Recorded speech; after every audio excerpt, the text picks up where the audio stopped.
Let us pray in the name of the Father, and of the Son, and of the Holy Spirit. Amen.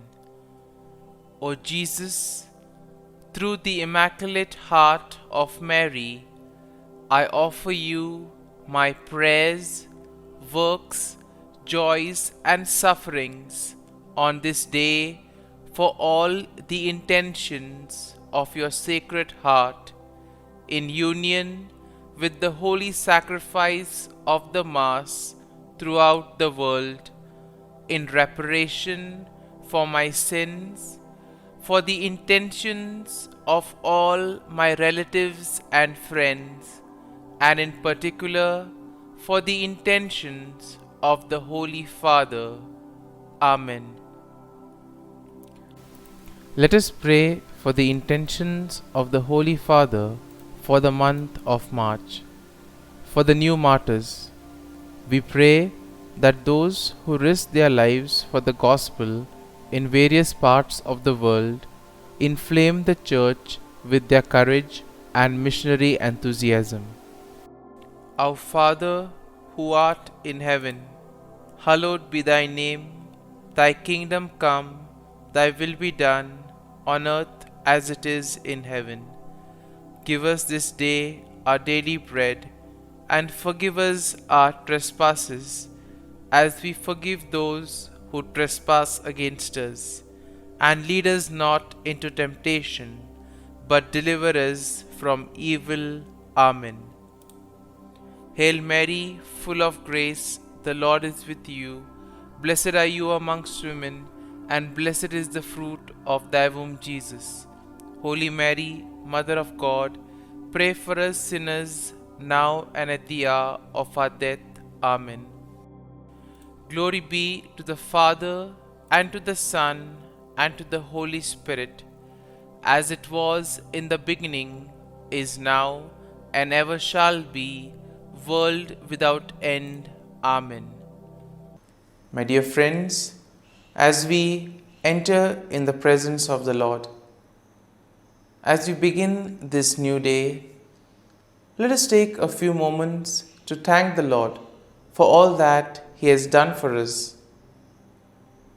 We see that right from the time of our birth till now, there have been many instances or events where the Lord has worked wonders in our lives. He has guided us, He has protected us, He has shown us the way, helped us to overcome challenges and difficulties.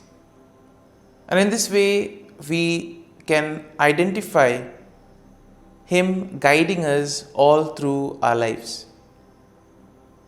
But there are occasions wherein we find it difficult to recognize His presence among us. We find it difficult to identify the blessings and the graces. And here we see that it is in these occasions that we need to specially ask the Lord to give us the grace that we may be able to identify those graces, those blessings in our lives.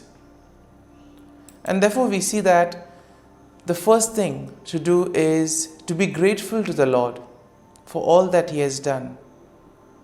And therefore, as we begin today's morning prayer, let us begin on this note of gratitude. Let us ask the Lord to help us identify His presence in our lives. And therefore, let us begin by thanking the Lord for all the things that He has done for us. Lord, we thank You for the gift of life. We thank You for giving us talents, opportunities, and various gifts that enable us to become better persons, and also that enable us to reach out to others and make a difference in the lives of others. Lord, we also want to thank You for the gift of our family members, friends, relatives, near and dear ones, and all those who play a very important role in our lives. We see that it is these people who have been instrumental in making us who we are.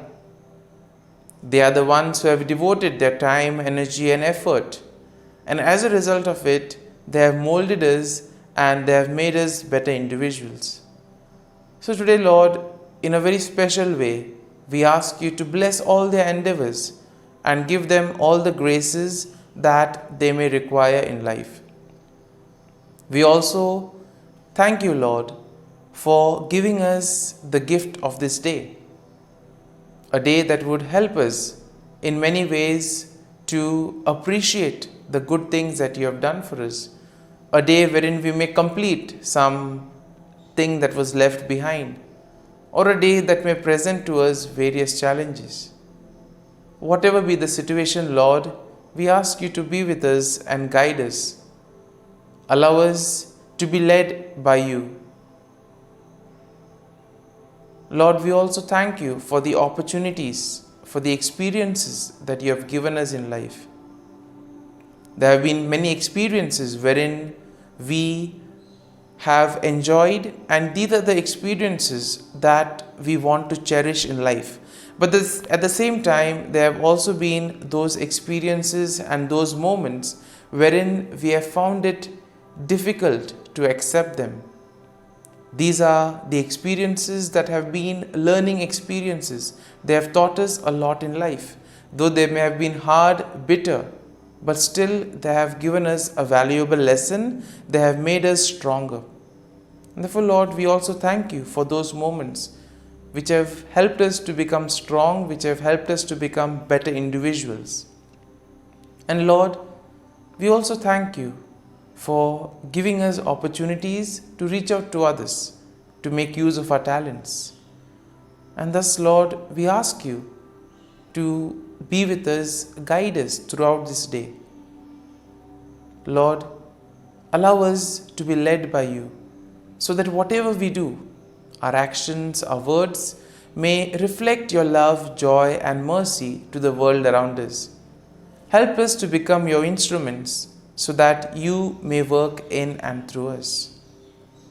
And therefore now, my dear friends, let us all close our eyes at this moment and let us praise the Lord that He has woken us up in this morning. We thank Him for the good health that He has given us, for the good night's rest. We thank Him for keeping us safe and sound, for protecting us from all danger, from all harm. He has kept us in His love, and at every moment we see that His gaze is upon us. He never abandons us. He is always there, guiding us, protecting us, showing us the right path. He loves us. And for all this, let us praise Him, let us thank Him, and let us glorify Him. Lord, as we offer you this day, we ask you that you be with us. Help us to make the right decisions. Help us to do the right things, so that we too may become worthy instruments, that we may be worthy workers in your vineyard. And therefore, my dear friends, let this day be a day of joy and blessings in the name of our Lord Jesus Christ. My dear friends, let us now reflect and meditate on Psalm 65. As usual, we shall have a general overview of the psalm, and then we shall take a look at a few verses in detail, trying to see how the psalm plays an important role in our lives. And therefore we see that Psalm 65 is in a way a psalm of praise that is attributed to David. It is a beautiful hymn that celebrates God's goodness and provision in the natural world. It also shows how God cares for His people. Now the psalm can be divided into three main sections. The first is an exaltation of God's character and praise for His acts. And that is something that we'll find in verses 1 to 4. Then in verses 5 to 8, we have the recognition of God's power and control over creation. And then in the final section, from verses 9 to 13, we have gratitude for God's provision and blessings and a declaration of the psalmist's response in worship. And therefore we see that this psalm in a way will motivate us to express our faith and trust in the Lord. Psalm 65 in a way is a profound expression of praise and gratitude for God's goodness and provision. It celebrates God's character and acknowledges His control over creation. In a way, we are all invited to give thanks to the Lord for the abundant blessings, for all the graces and gifts that He has showered on us. The psalm invites us to recognize God's handiwork in the natural world. It calls us to see God in creation, see God in the things around us, and therefore to respond with joyful worship and gratitude. And therefore something, when we look at creation, when we look at the things around us, can we thank the Lord for those things? Can we thank the Lord for the beautiful nature around us? And therefore we see that Psalm 65 will be a reminder that God is indeed the source of all blessings. And therefore it is our duty and our salvation to praise Him and give Him thanks. And now, having seen the general overview of the psalm, let us go and look at a few verses in detail. Now verses 1 to 4 go like this. Praise is awaiting you, O God, in Zion, and to you the vow shall be performed. O you who hear prayer, to you all flesh will come. Iniquities prevail against me, as for our transgressions. You will provide atonement for them. Blessed is the man you chose and caused to approach you, that he may dwell in your courts. Now the psalm begins with a declaration of praise and recognition of God's presence in Zion. And in this way, the psalmist acknowledges that all flesh will come before God with all their prayers. That means all individuals, all people will go to the Lord with their prayers, and the Lord will welcome them. He will willingly listen to all that they have to tell Him. And therefore this is a good reminder for us that when we find ourselves in difficult moments, we can approach the Lord, we can speak to Him, and He will be there to listen to all our prayers, to all our feelings, all our sentiments. And here we see that there is also an acknowledgement in this first part of the psalm of personal sins and the assurance of God's atonement. The Lord will forgive us. He will cleanse us of all our sins.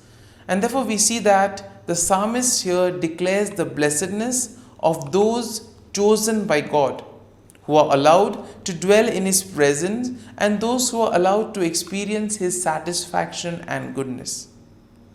And thus we move to verses 5 and 8, which go like this.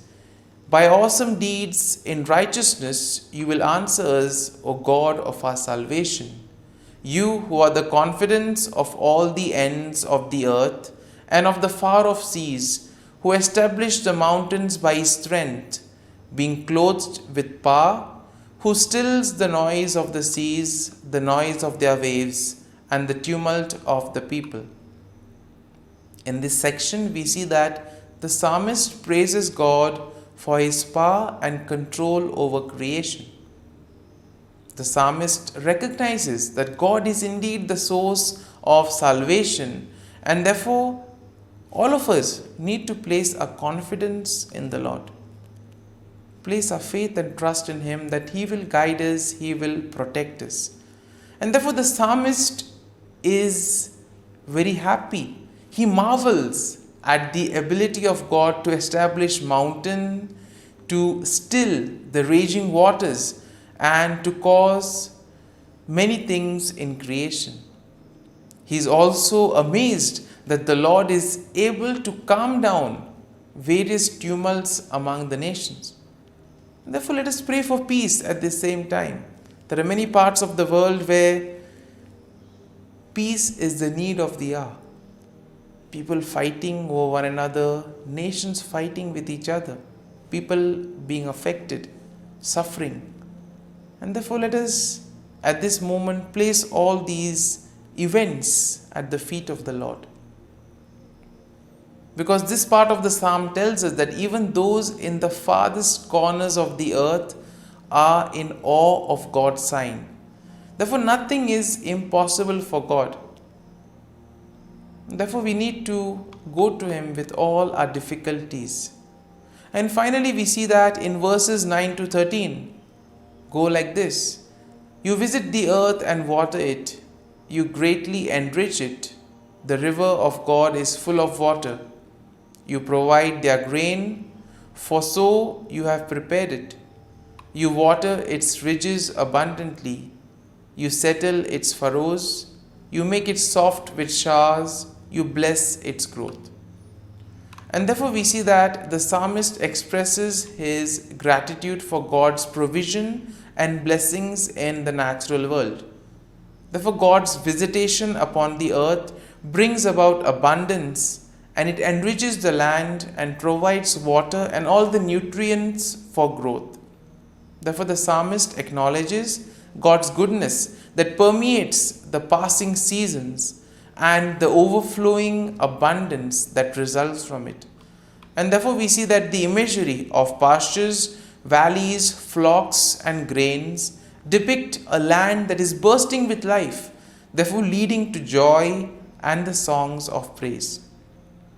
And therefore we see that the psalmist will conclude with the final statement of the psalmist's response to God's blessing.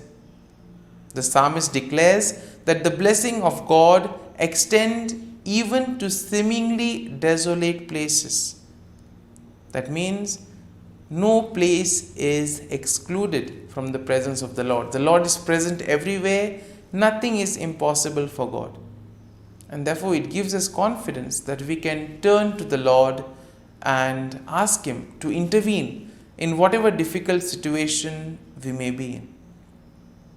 My dear friends, as we have reflected and meditated on Psalm 65, let us now spend a few moments in silence, reflecting on the psalm. There may be a few verses, a few thoughts that may have touched us. Remain with these thoughts. Allow these thoughts to take root in you, so that ultimately you will be able to make this psalm personal. The psalm will take root in you. And therefore, as we spend these moments in silence,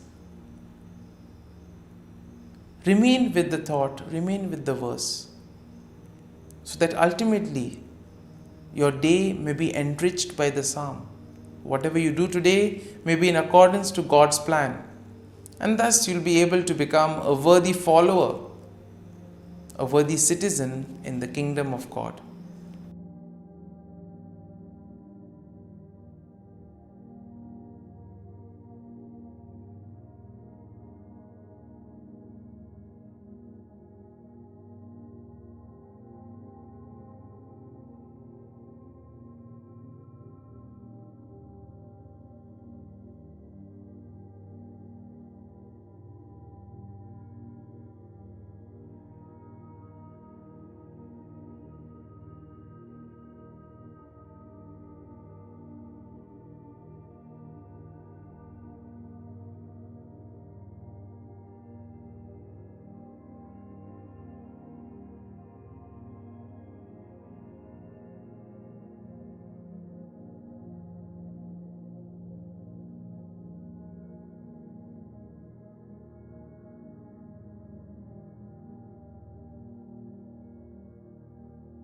Prayer to Saint Michael the Archangel for protection. Saint Michael the Archangel, defend us in battle. Be our defense against the wickedness and snares of the devil. May God rebuke him, we humbly pray. And do thou, O Prince of the heavenly hosts, by the power of God, Thrust into hell Satan and all the evil spirits who prowl about the world, seeking the ruin of souls. Amen. Act of Adoration. O Sacrament most holy, O Sacrament divine, all praise and all thanksgiving be every moment thine. Saint Gertrude Prayer for souls in purgatory. Eternal Father, I offer Thee the most precious blood of Thy divine Son, Jesus, in union with the masses said throughout the world today, for all the holy souls in purgatory, for sinners everywhere, for sinners in the universal church, those in my own home and within my family. Amen. May the divine assistance remain always with us, and may the souls of the faithful departed through the mercy of God rest in peace. Amen. Glory be to the Father, and to the Son, and to the Holy Spirit, as it was in the beginning, is now, and ever shall be, world without end. Amen.